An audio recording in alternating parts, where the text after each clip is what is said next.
બાબા સાહેબની પ્રતિમાને ખંડિત કરવાનો મામલો સામે આવ્યો છે। સમાચાર સામે આવી રહ્યા છે, જ્યાં બાબા સાહેબની પ્રતિમાને ખંડિત કરવાનો મામલો સામે આવ્યો છે। સમગ્ર મામલે એસીપી કૃણાલ દેસાઈનું નિવેદન સામે આવી રહ્યું છે। તેમને જણાવ્યું, ખોખરા બાબા સાહેબના સ્ટેચ્યુને નુકસાન કરાયું છે। રાત્રે 2 થી 7 સુધીમાં આ ઘટના અસામાજિક તત્વોએ કરી છે તેવું એસીપી દ્વારા જણાવવામાં આવ્યું છે। સીસીટીવી સર્વેલન્સ અને પોલીસની ટીમો પણ કામે લાગી છે। આરોપીઓ સામે ફરિયાદ નોંધવાની કાર્યવાહી પણ શરૂ કરવામાં આવી છે। એસીપીનું નિવેદન સામે આવ્યું છે। સમગ્ર મામલે પોલીસ ફરિયાદ પણ નોંધવામાં આવી છે।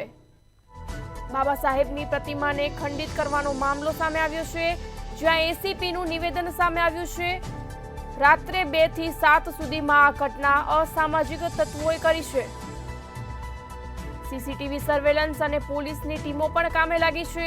એસીપી દ્વારા નિવેદનમાં જણાવવામાં આવ્યું છે, બાબા સાહેબની પ્રતિમાને ખંડિત કરવાનો મામલો સામે આવ્યો છે। સમગ્ર મામલે એસીપી કૃણાલ દેસાઈનું નિવેદન સામે આવ્યું છે। ખોખરા બાબા સાહેબના સ્ટેચ્યુને નુકસાન કરાયું છે તેવું એસીપી દ્વારા જણાવવામાં આવ્યું છે।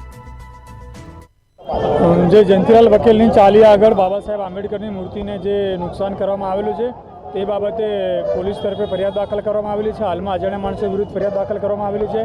અમારા ઝોનની અલગ અલગ ટીમો, ડિસ્ટાફની, એલસીબીની ટીમો લાગેલી છે અને થોડું ટૂંક જ સમયમાં આરોપીની ધરપકડ કરવામાં આવશે। Okay sir.